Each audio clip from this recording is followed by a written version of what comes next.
రాష్ట్రంలో 2011లో జనాభా లెక్కలు చేయడం జరిగింది. 2011లో చేసినటువంటి జనాభా లెక్కలలో మన తెలంగాణ ప్రాంతంలో 83 లక్షల ఇండ్లు అంటే 83 lakh హౌస్ హోల్డ్స్ ఉన్నాయని చెప్పింది.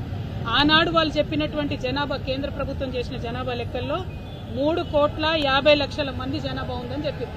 ఏది 2011. 2014లో ఎప్పుడైతే తెలంగాణ రాష్ట్రం ఏర్పడ్డదో కేసీఆర్ గారు నిర్వహించినటువంటి సమగ్ర కుటుంబ సర్వే ఒకటే రోజులో చాలా పటిష్టంగా విదేశాలలో ఉన్న మన వాళ్ళని కూడా ఇంటికి రప్పించి చేసినటువంటి సర్వేలో వచ్చిన లెక్కలు ఏంటంటే 1,03,00,000 హౌస్ హోల్డ్స్ ఉన్నాయి మన దగ్గర. 1,03,00,000 హౌస్ హోల్డ్స్, 3,68,00,000 జనాభా అని ఆనాడు మనం అనుకున్నాం.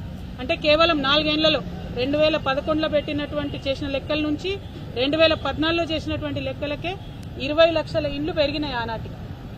అది పక్కన పెడితే ఇవాళ 2014 నుంచి 2024 సంవత్సరంలో ఉన్నాం. 10 సంవత్సరాల తర్వాత వాళ్ళు లెక్క పెట్టేటప్పటికి చెప్తుంది, ఇది మనం ఉన్నది 25లో కానీ వాళ్ళు లెక్క పెట్టింది 24లో. ఆ 24లో చేసినటువంటి లెక్కలో 10 ఏళ్ల తర్వాత చేసినటువంటి లెక్కలో కాంగ్రెస్ ప్రభుత్వం ఏం చెప్తుంది, 1,15,00,000 ఇండ్లు ఉన్నాయని చెప్తున్నది.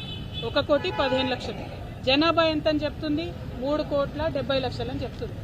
మనకు 11 నుంచి 14 వరకు చేసినటువంటి లెక్కలలోనే సంవత్సరానికి 6 లక్షల కుటుంబాలు పెరుగుకుంటూ పోయినాయి.